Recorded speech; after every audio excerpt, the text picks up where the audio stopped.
We're always having Fabio sit at the doorways, every boundary, every doorway. It's sit, you step in, he waits till you come back, he waits for you to come back next to him. You say, okay, he walks through with you. If you walk really slow, it'll teach him to walk slow. And you may not even see this, but I'm just lightly doing these little kind of taps on the leash.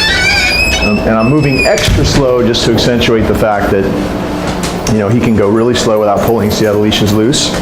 And I'm walking him right into the living room. We're going to immediately start our little mat exercise that we do every day. I'm having him sit, and then with my right hand, he's on my left, with my right hand, I'm going to pat his chest and say, go to your mat, down. See how I walked with him? In this situation, you say go, but you walk with him, and you say down.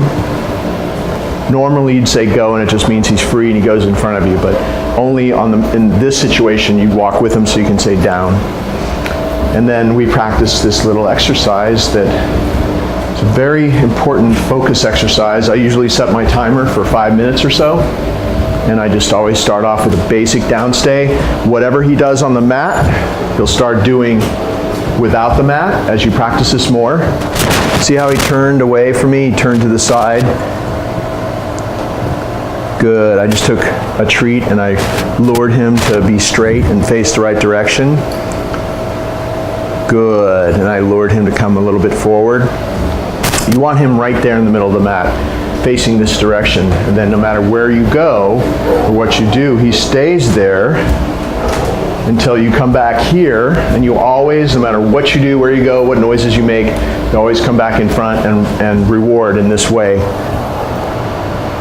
Good. See how he's really calm?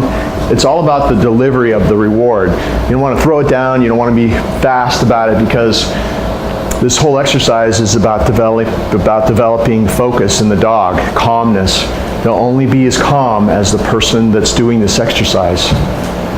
And I'll reward him to the side so the camera can see me. See that? Good. He waits till you withdraw and he takes it off the mat, and you say good when he takes it. So the whole idea of this exercise is that after 5 minutes, you release him out of this, and he's a little bit calmer every day. And that's really the whole point of all this training, is that it changes him 24/7. So if you just do 6 or 8 or 10 minutes a day of training, which is really all you need to do if you added up the time that you're doing the sit stays, down stays, come, this exercise, then it changes him over time, and he's calm, much calmer than he was before, at the very least, you know, throughout the whole day, the rest of the day. Good. So I've just been doing this basic downstay, walking around him. So let's see if he can handle some bigger distractions, like me walking to the end of the house, disappearing, going out of his eyesight, way back in the back of the house, and then coming back. It's okay if he turns to look with his head. You just don't want him turning his body. He turned his body a little bit, but I'm going to accept this mistake from him. See, I just took the food, and see how I lured him to be straight again? Good. He had a real issue, and still he's not focused, but he had a real issue for a long time of just not being able to stay in any kind of downstay or sit stay, and constantly popping up. And we've literally practiced this hundreds of times to get him to where he has this downstay where he won't move through a lot of distractions. So we're gonna, in this video, we're gonna try to throw it all at him. He's probably gonna make a couple mistakes, but I'll show you how I work on a mistake and to make him better and better every day that you practice with him.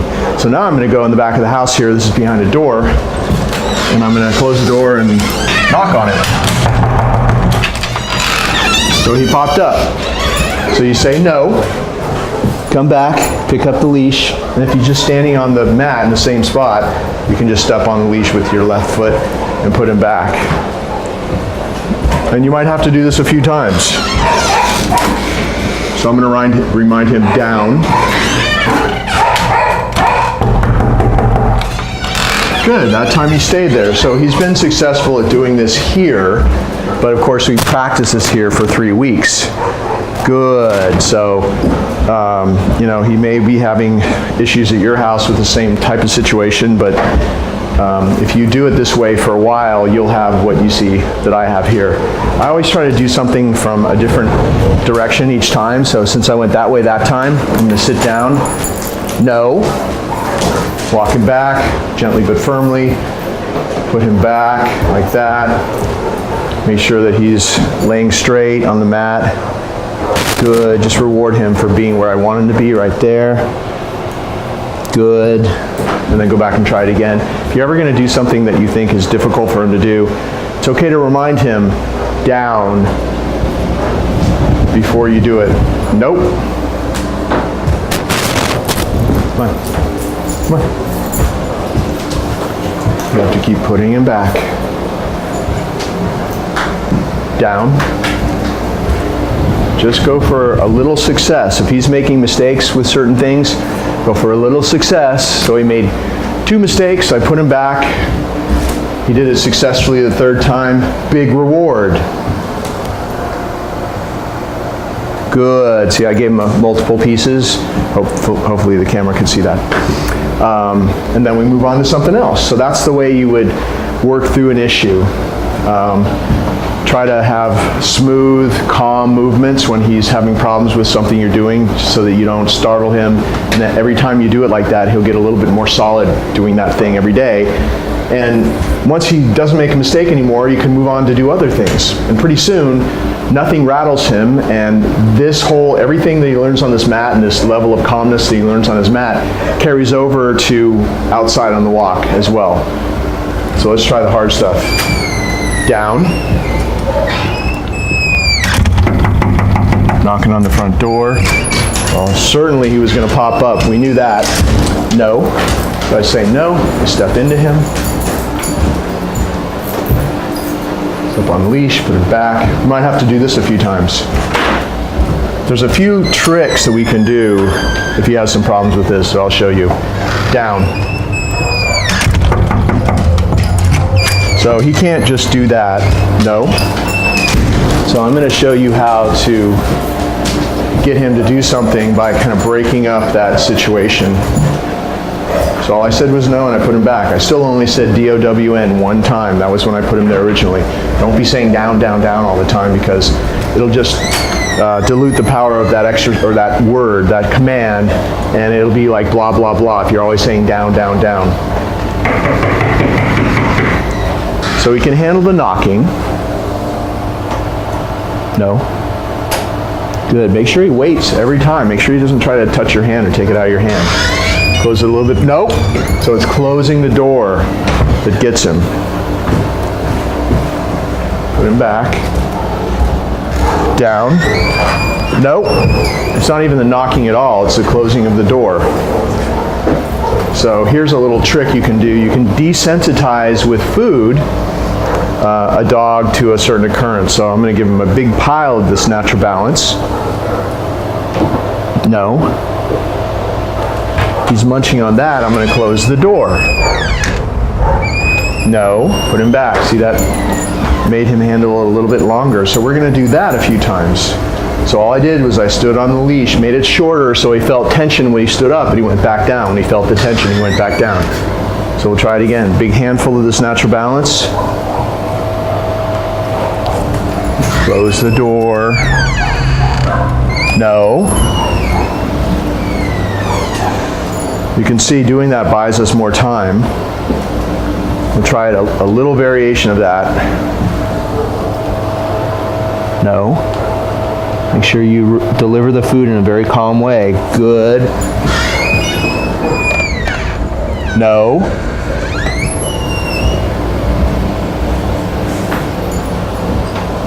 You notice how he's starting to get calmer though?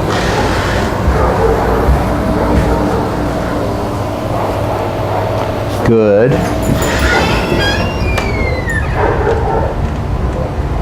Good. So all I did was not close the door a couple inches. Good. Down.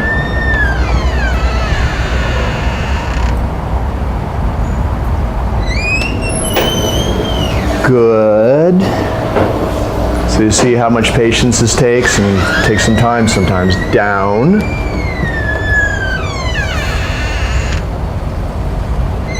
So that's twice in a row. Good. Down. 3 times in a row where he did it successfully. So we're going to push the boundaries a bit and add a knock to it.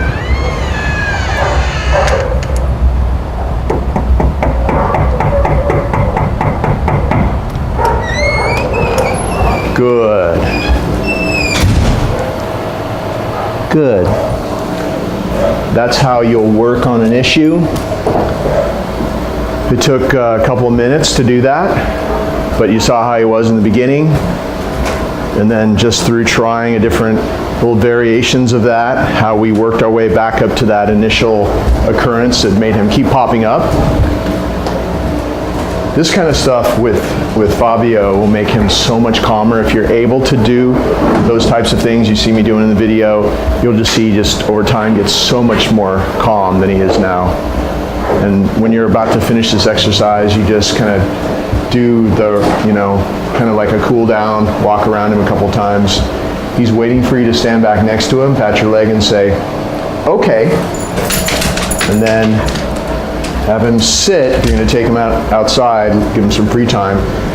Because we always do this boundary training whether he's coming in or out. It's just another exercise where he has to stay in a sit stay. He sits, you step out, he waits till you come back. Never call him to you, that'll destroy his sit stay.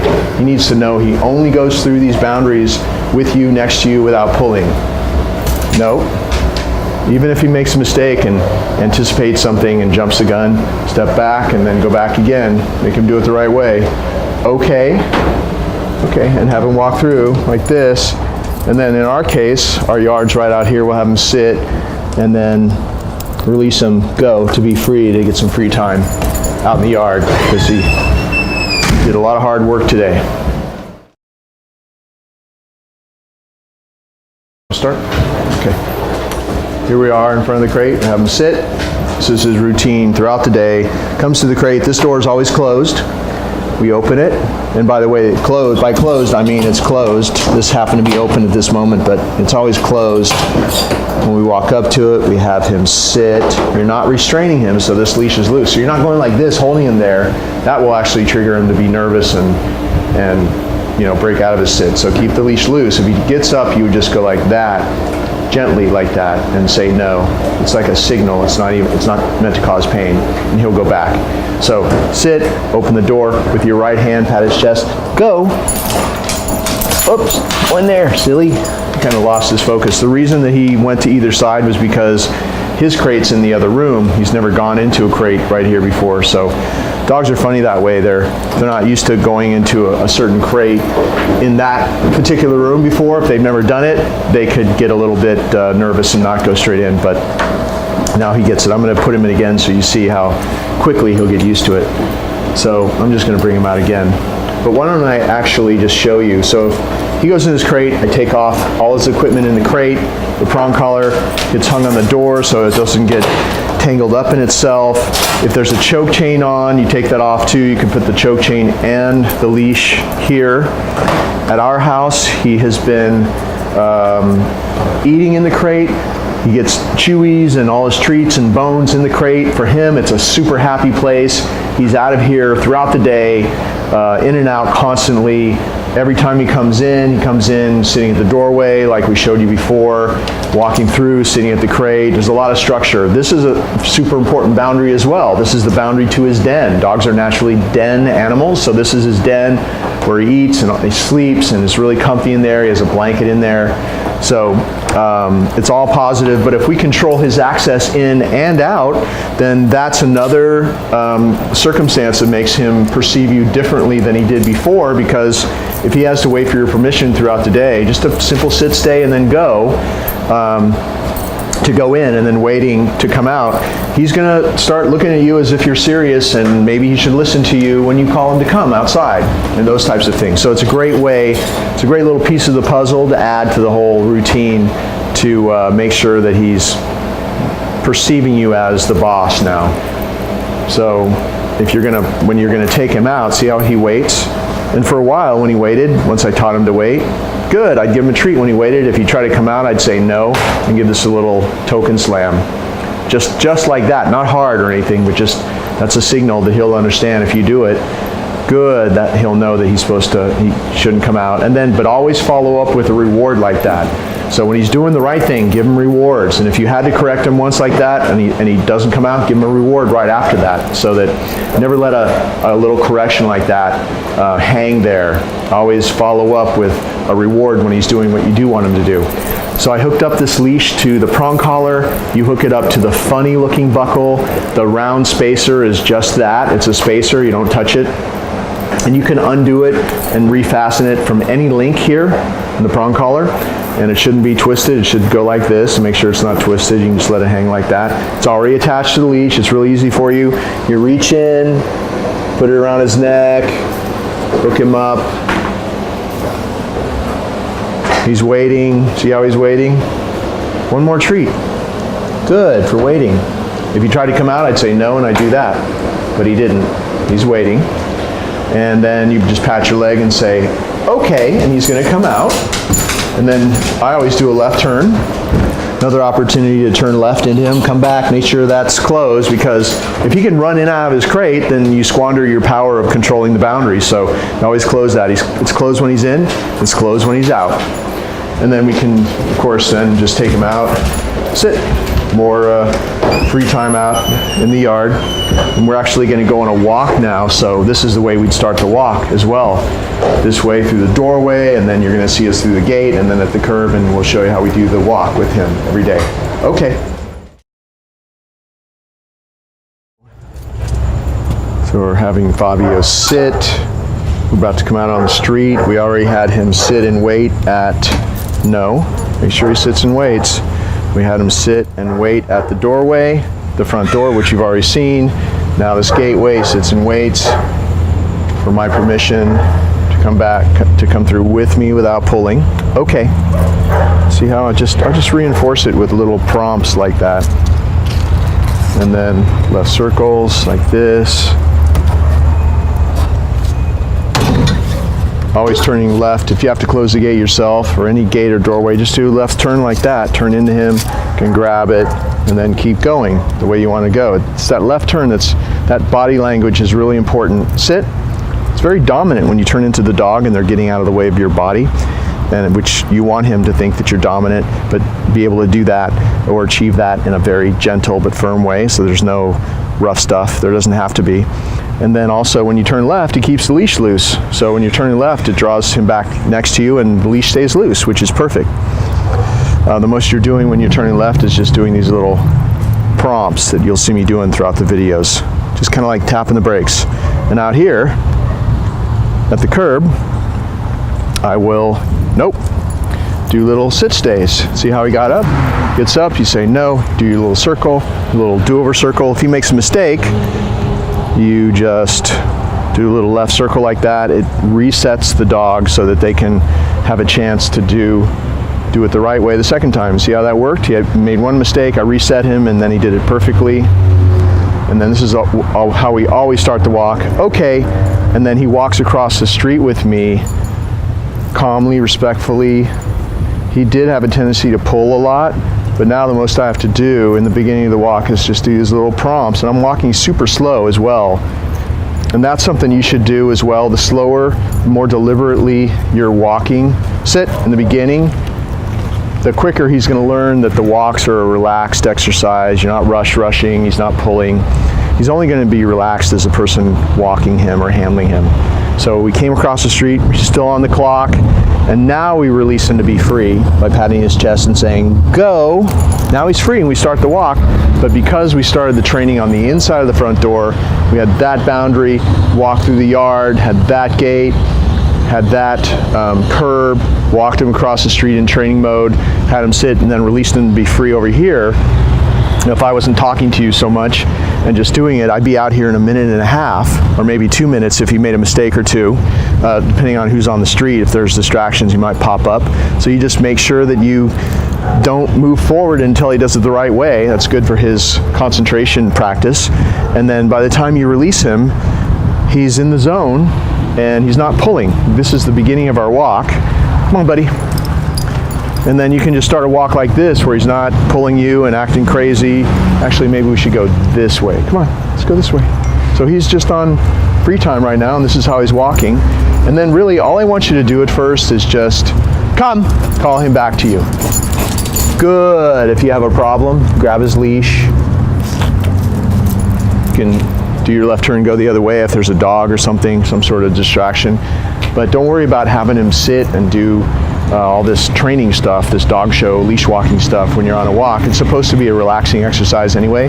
The main point about having a sit, I'll release him again, go, because he thinks he's on the clock. The main important part of the walk is keeping this leash loose. So there should never again be this. No more tight leashes, no more like this, no more him pulling you away at the end of the leash like this, because tension on the leash creates tension in the dog, causes bad behavior like leash aggression, lunging at joggers, who knows, it's different with every dog, but it always causes extreme overstimulation, and they start to act out and do inappropriate things. So keep that leash loose, and if he's just on free time, if he goes to the end of the leash, or he's almost there, just do your little taps, and it'll keep it loose. It's just a tap. And you'll see it'll be like he is with me now. He rarely pulls because he's just used to not pulling anymore. Also, if he's really excited and I'm having an issue, come, I can just, good, do this. Come, good, 3 or 4 or 5 times in a row. See how I'm moving forward? Then come, backing away, drawing him back to me. Just do that 3, 5, 6, 7 times in a row, and you'll see there's a distraction right there. Not a big distraction, but so there's people coming down there, and then show what I'm doing with Fabio. Come! That could be other dogs or whatever. Always practice calling him away from distraction. Hello. Oh, he likes them, even though he doesn't know them. He thinks he knows them. Come! Good. So anytime you have an opportunity to call him away from something that he's really interested in, that makes his recall so much better. Calling him away from something that or somebody, a dog or whatever that he wants to go over to, it just makes it better and better and better. Every time you do that, it makes you dominant, more and more dominant. He broke away from something, he came to you, you paid him. It just makes you so much more relevant out on the street, to where instead of being a possession that he guards and pulls around the neighborhood on the tight leash, you're calling the shots, because at any moment you could give him a command and it makes him turn away from any distraction, come back to you, get paid, you tell him good. Just changes your whole relationship with the dog if you do this consistently. And you just see him being calmer overall and not pulling, and just having a lot less issues out on the walk. So those are the leash walking etiquette rules right there. All right. We do a couple of different exercises on the street every day just to really work specifically on the leash pulling next to you problem that he has. One of them is appropriately enough called left circles, and that's what they are. Okay, walk about 10 feet or so, make sure that he's next to you like this, his head is at your leg, and do a full left circle, walk in a left circle, and then sit. And he's looking right up at you as you have the reward by your eyes, and as he takes the reward, he's getting eye contact with you. And then, okay, walk another 10 feet, left circle, sit. Good, he's very interested in bugs. There's a lot of bugs here today. Nope. Okay, do another one. Walk 10 feet, left circle. Sit. Good. And we'll do one more. Okay. See, if he goes ahead, you're just tapping. And I'm walking really slow. Sit. Good. And I did a short or a tighter circle that last time because we were right here and I didn't want to step in this wet stuff, whatever it is. But anyway, even if you just do like 6 or 8 a day like that, you'll see at the end of that, those left circles, he's way calmer. Really helps a lot. Go. Now I'm going to release him to be free. Oh, show him with a dog. Perfect. Stand there. We'll stand back here. We have a dog about to come out, and Fabio's going to see that dog, and I'll just show you how we call him away from distractions. It's okay. So there's a dog there. Fabio sees the dog, and I guess he used to have some problems. Look, Fabio, look. So show the dog where the dog is, okay, and show Fabio. Fabio's not interested in a dog on a leash anymore. Come, maybe a little tiny bit, but I'm calling him away. And that is what happens over time, that we're in a big dog area. We see dogs all the time, so every time I take Fabio out, come, I would call him away like this, and it's happened dozens of times. And now, see over there, there's barking and everything, and that little dog went over there, but Fabio doesn't care. Come! And that's what will happen if you continue doing all these things in your house and then in your neighborhood. Starting the walk off the way that we showed you in the last clip, starting it off where the structure starts on the inside of your front door, and by the time he gets on the street is really calm because of the way you're handling him. That helps a lot, because when he comes out on the street, he's not all jacked up and excited and overstimulated on a tight leash, just ready to rumble. So that really helps a lot. And then just being on it when you see a distraction, another dog, whatever it is, calling him away from that other dog, and you're going to get this behavior. So the only reason he is this way here is because we did that for a few weeks, which means that you're going to have to do it as well, which is why we have this video. So there's no way to forget how he is, how he does when that's done, and how to do it. Hey, buddy.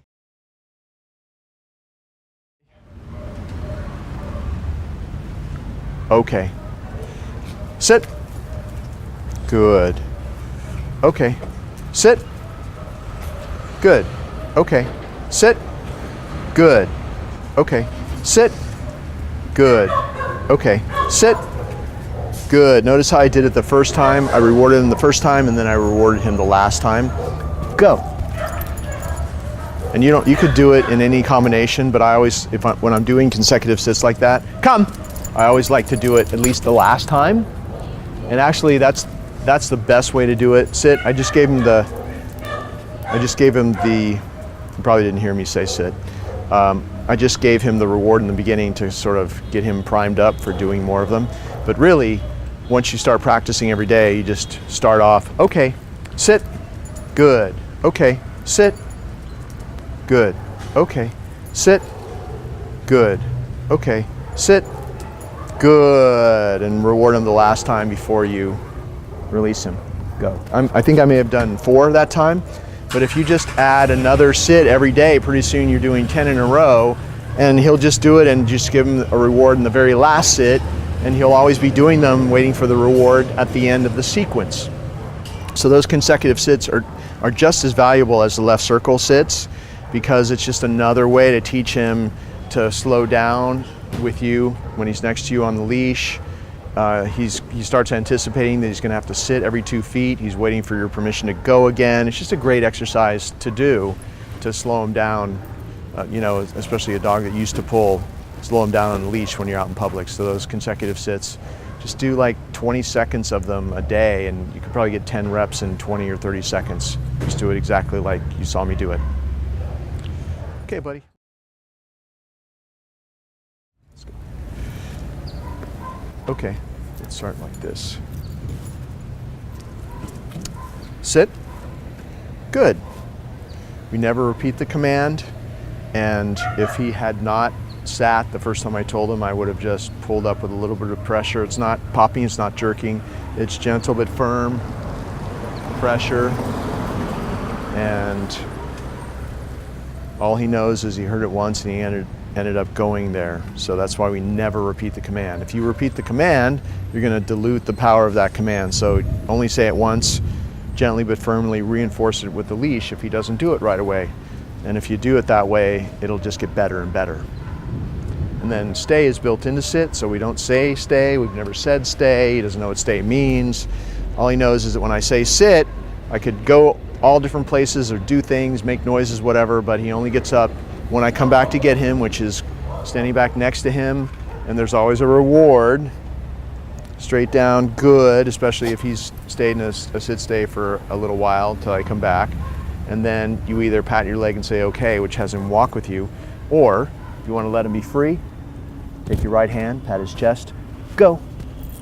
And then he's free. You might have to at first kind of help him like that. If he's not used to doing that with you, or if he's gets a little bit stuck in his head, which he does sometimes, you have to just help him. When you say go, just kind of give him a little help like you saw me do, and then he's on free time.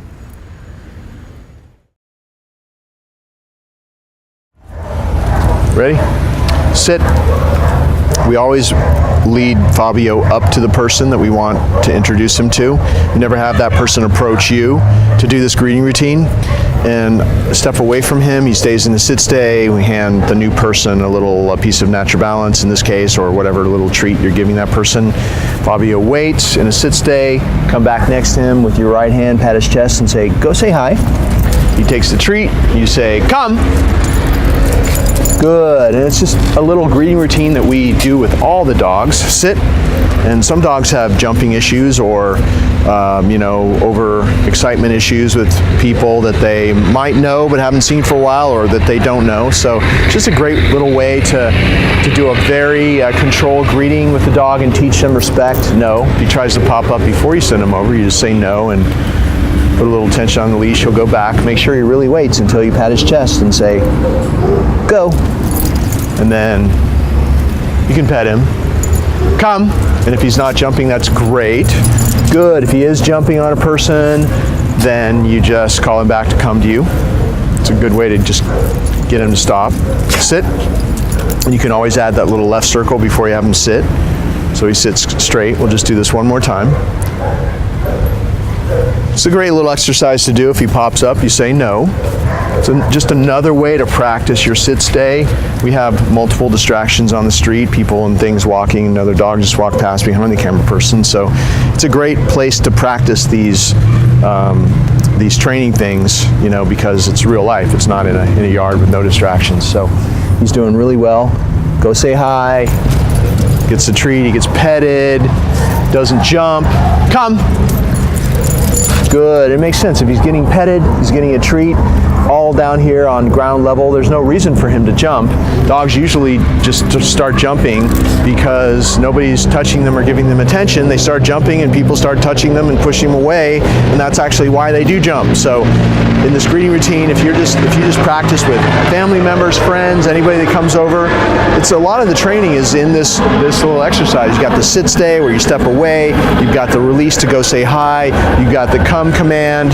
It's just a great exercise to practice, and you've got half of the training just built into this one exercise, and learning to meet people in a calm, respectful way.